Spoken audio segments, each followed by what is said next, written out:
welcome to the third episode of Reviewia Talks. And today we have Manpreet Sharma with us. Hello, Manpreet. How are you doing today? Hi, Arijit. Doing good. Nice to be Great. here today. Likewise. So we would like to start off the session by giving our viewers a little bit of an introduction about you. So, friends, Manpreet is a highly seasoned HR professional. She's pretty much done everything that one can think of in terms of the HR spectrum. Her experience in the HR space spans for more than a dozen years, and she has contributed to the people management and people development cause very heavily.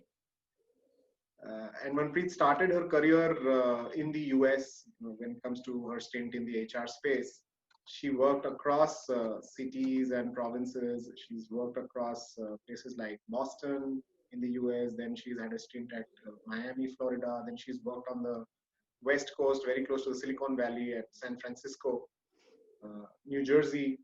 Then, in her second half of her HR stint, Manpreet, you worked in India in cities like Bangalore, and now you're in Gurgaon.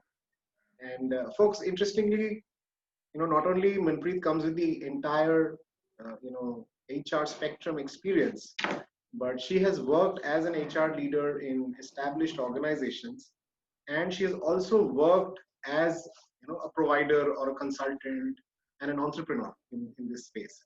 So she has experience of both sides of the fence, so to speak. So that tells you about the length and breadth of her expertise in this area. And Manpreet over the years has developed expertise and competencies across areas like talent acquisition, talent management, talent development practices. And lately, Manpreet, you're heavily into skills assessment, is what we understand. So it is really great to have somebody as experienced on our show, to shed some light about candidate experience and how things change when we go from one geography to another. And just to add to the kind of qualifications and pedigree that Manpreet brings to the table, she's a graduate from XLRI Jamshedpur. She is an MBTI certified professional in performance consulting and competency assessment. She's completed her graduate studies from the University of Berkeley, California. So, we are very glad to have you on our show, Manpreet. Thanks once again for sparing time. We know that, we're just kind of getting into festive mode for Diwali, and we really appreciate you taking out the time to be here on our show today. Delighted to be here, Arijit. And it's an important area that we are talking about. So just let's go ahead. Great. So Manpreet, we'll kind of want to take your views in this area of candidate experience. And given your profile, the first most obvious question that comes to my mind is, you've worked across geographies, and we are very keen, and I'm sure our viewers would also want to know how candidate experience is different when it comes to, let's say, a place like the Silicon Valley or the United States, vis-a-vis what you see here in India. Right, Arijit.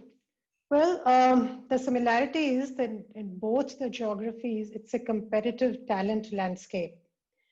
And there's a war for talent out there, and it remains like that forever.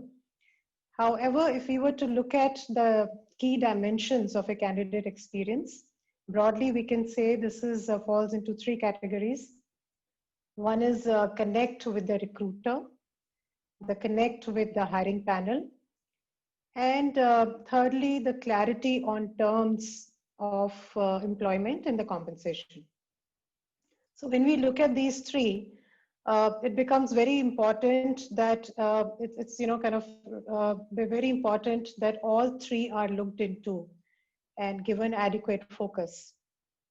Now in US, what I have observed firsthand while I've been a recruiter with a top MNC, a technology company, is that the number one thing to focus on is communication.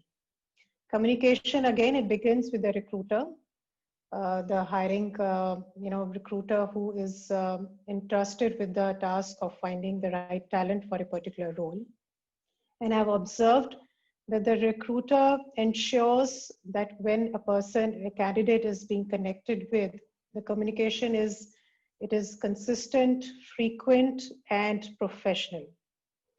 So the recruiter makes sure that they connect with the candidate and size up the candidate to an extent to make an assessment of the interest level of the candidate. Now, they could ask a very direct question, such as, are you looking for a move in the next 3 months? Or are you just testing waters?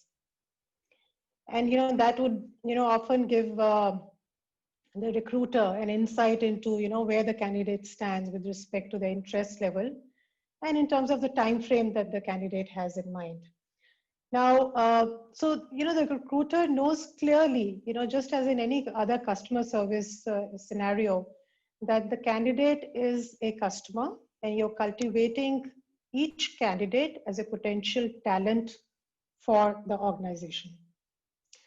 Okay, secondly, when it comes to the timelines, the time frame of the entire hiring process, there's a complete clarity. At the outset, the recruiter would share how long it's going to take, what it would entail, what are the steps. It's mostly, online now, but there could also be with the kind of scenario opening up now, there could be an on-site connect as well. And who are the people who would be interviewing? So there's a complete transparency and the recruiter has complete understanding of what that entails. There is no ambiguity around it. Right, so that is, the second part. Thirdly, I've seen that there is complete transparency around it. Transparency around the discussion by the recruiter on the compensation range, transparency about when the position is likely to be closed. I mean, a recruiter could be very candid and say, well, I think, to be kind of really frank, this can take about 8 months to close. We're just starting into the process. Or they could say that, well, maybe just, are you okay with making a change, making a transition in 2 months? So it's as direct as that. When it comes to a discussion about compensation, again, complete clarity on that. If a candidate was to share what is the expectation they have, a recruiter would completely provide clarity on whether this fits in with what the organization is looking for, or this is way beyond what they have in mind. And the conversation can stop right there. So these are the things which are the key differentiators. And apart from that, of course, there are other things about candidate experience, which is to do with the hiring, the interview process, the hiring panel. Very often the hiring panel, which could be people from different functions, they could be at different levels. The hiring panel is given a prep kit. So a prep kit would have information about the candidate, logistic details about where the candidate is placed, the time zone, as you know, it could be different across US, and also the evaluation criteria. So they could be cross-functional people who are busy in their own kind of work routine, who are apprised by the recruiter on what are going to be the steps of assessment and evaluation and how it is going to be done and what are we assessing the candidate on. So broadly, this is how it is very streamlined, straightforward, and the recruiter is completely clued on to how they have to go about it. Okay, so that's your experience of how things are mostly in the US. Now coming to your experience in India, where have you seen the failure modes? This is your experience, or is it similar? Is it as good or as organized like you've seen in the US?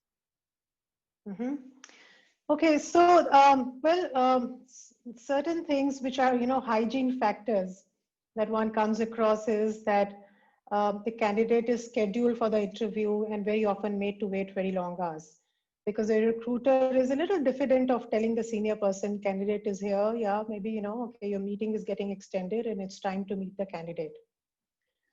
So, inordinate delays in meeting the candidate could spend, I mean, maybe the candidate took half a day off from work and ends up spending the whole day, at, you know, at the office, or let's say if this is happening online now, the candidate could have meetings lined up.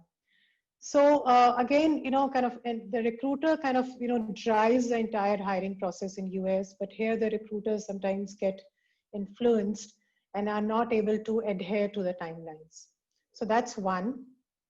Again, the recruiter needs to be accessible to the candidate. So this is again another grouse that candidates have, that they are unable to contact the recruiter.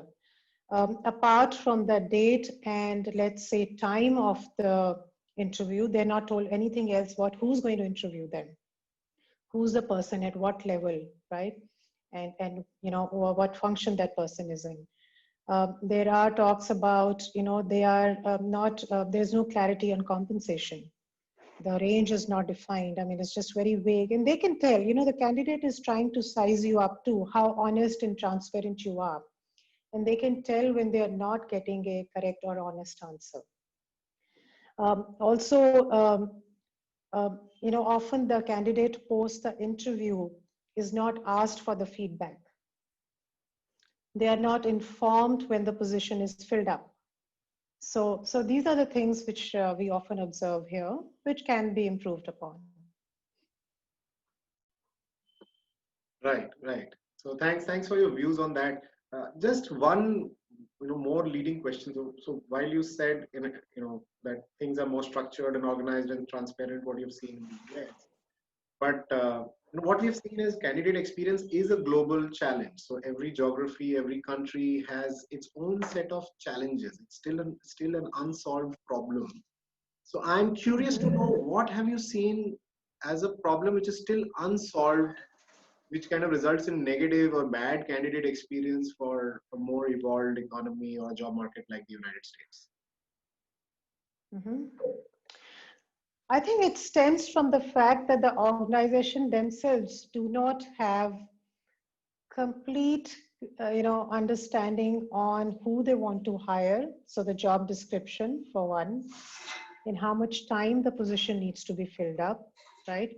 So kind of let's say structure or a process around the evaluation criteria, how they are going to be interviewed.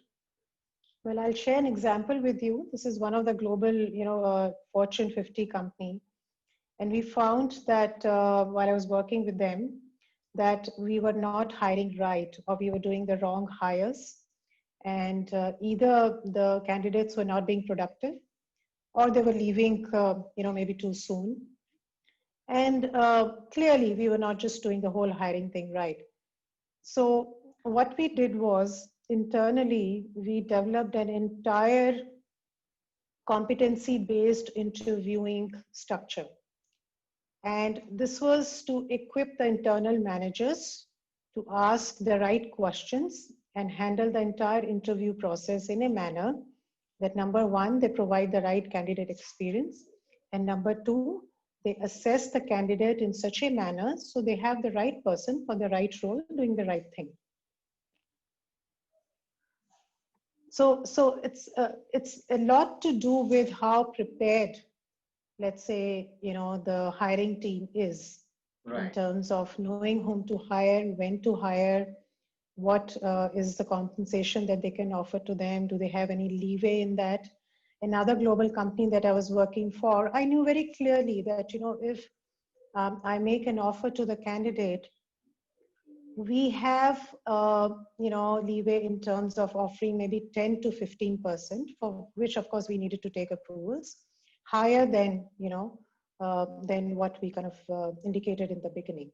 So we knew very clearly that this is what we can do at our end. We didn't have to kind of check again and go back and forth with the hiring team or the compensation team at that point.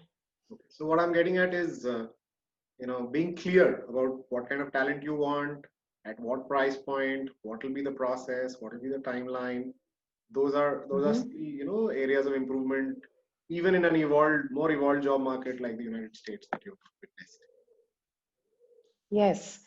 And also a lot to do with the candidates not getting answers to their questions. You know, the millennials have a lot of, questions about the work culture. They have questions about the career growth, about the kind of work practices that the organization has. Now, is the recruiter equipped to answer those questions? Or is the hiring manager going to answer those questions? Are they on the same page with that, about that? Are they truly reflecting the values of the organization? So very often we see on the career page, there's a lot of talk about what the company offers, in careers, and what are the benefits they have. It's going to be to do with happy hours and unlimited vacation and all of that. Now, so is there a synergy between what that career page talks about and the answers that the recruiter is giving or the hiring manager is giving? And is it being reflected in the conversation and during all connects with the candidate? Great. I think that's a great point, and that actually kind of brings me to my next question. Like you said, millennials are forming an increasing proportion of the workforce today globally, and the way they assess opportunities is very different from people from the earlier generation. And when you're Mhm. a early stage company, a mid-sized company, or a startup, the war for talent is even tougher, and it is getting tougher by the day. So keeping that in mind, that attracting strong good talent for early stage companies, funded startups, is a challenge. Do you think it will make sense for more and more such organizations to use candidate experience as an effective employer branding tool? And if yes, what they should do to do that? Absolutely. There's no two ways about it. The employer brand comes from certain credibility that they have in the market, and that may not be applicable for startups. Even mid-sized companies really do not have, let's say, a brand out there which talks about the kind of work culture they have and what they have to offer to candidates, or the best talent. Or do they, really understand what top talent is looking for? So it becomes imperative for them to get the best talent in the industry. And of course, it is the person who is meeting them right at the outset is the face of the organization. The experience that the candidate has right at the outset on telephonic conversations with the recruiter, with the online interviews that they have with the hiring panel, that really sets the tone when it comes to whether there is a synergy between what they are looking for, what is the organization offering, them the right opportunity, right career, right growth, right environment for them to kind of flourish in their career. So it's clearly the deal maker for an organization to create the right candidate experience. Right. And what are your thoughts on Reviewia as a portal, which is focusing on capturing reviews for candidate experience?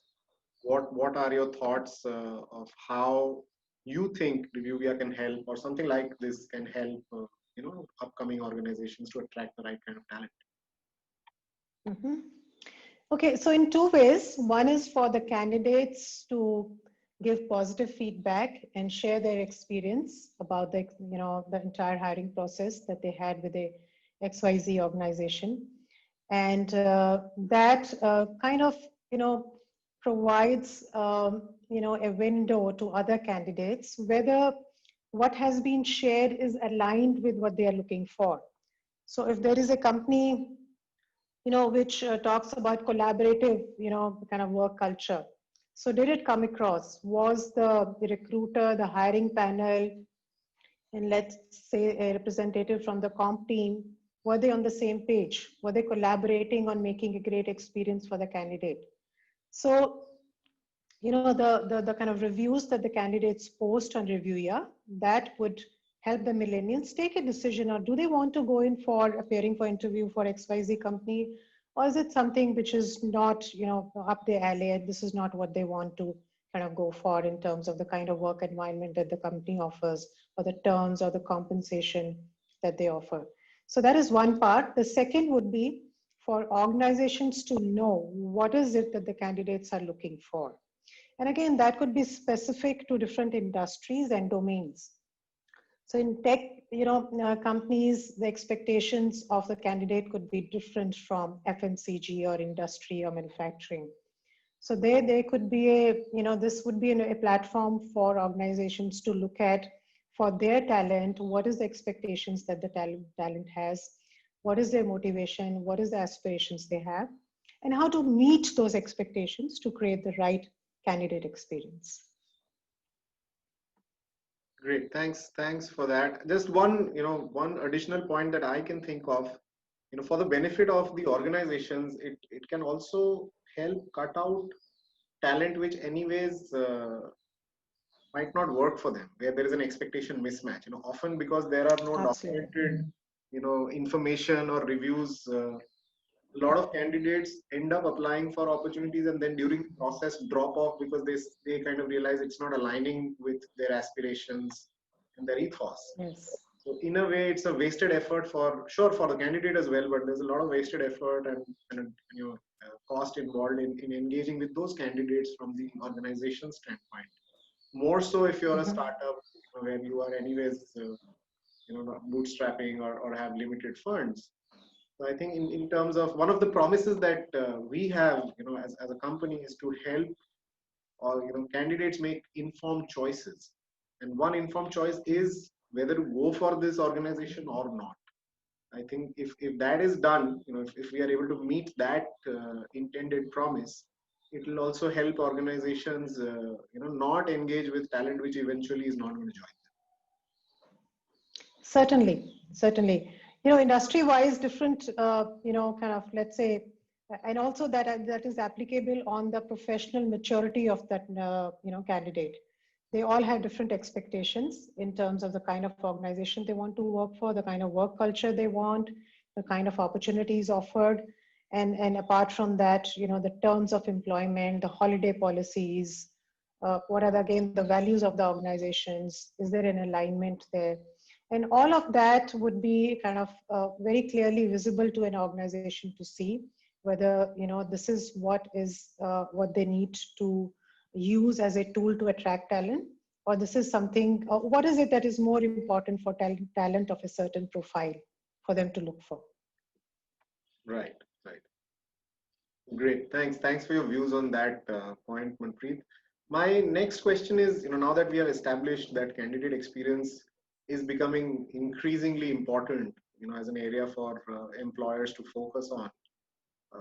Now, if we step back, let's say a couple of decades, that's where, what we called employee experience was. A couple of decades back, employee experience wasn't such a, talked about area. But since then, thanks to the likes of Gallup surveys and the likes of Glassdoor, which is an open source platform where people go ahead and talk about their experience. Now, no matter what size, what vintage, as an organization you've got to focus on employee experience. But now, do you think candidate experience is at the cusp of kind of becoming that kind of an important aspect when it comes to talent attraction, quality talent attraction, and employer branding? It sure is, because while there are a lot of candidates out there, each organization wants the top talent. And the top talent is picky too. And the top talent is going to judge you from the experience that they have at the first connect, or the experience that they have when they have, let's say, 3, 4, 5, 6, maybe up to 10 connects with the organization or representatives of the organization. So if you want good talent, it is important for you to understand what your talent is looking for.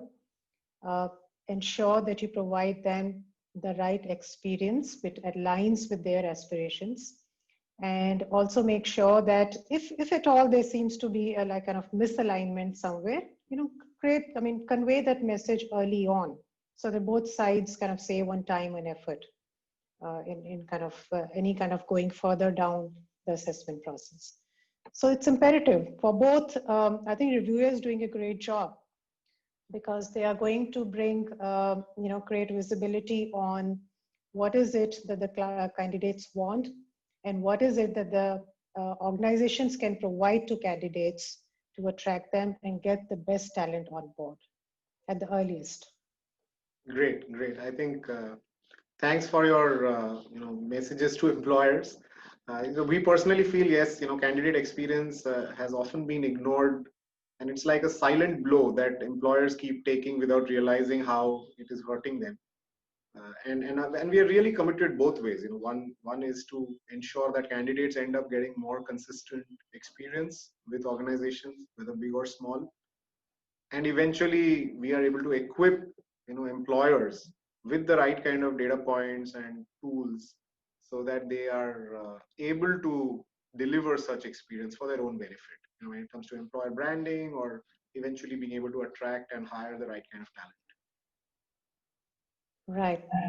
I'm sure Reviewia is doing a great job and I wish them a lot of luck. Thanks, Manpreet. Thanks. We really, really appreciate your participation and your insightful views on candidate experience. And it has been great to have you on our show as our guest today. Thank you again for taking out time. Thank you, Arjit. I enjoyed the chat. Thank you very much. Thank you. You have a good one. Thanks. You too. Bye bye.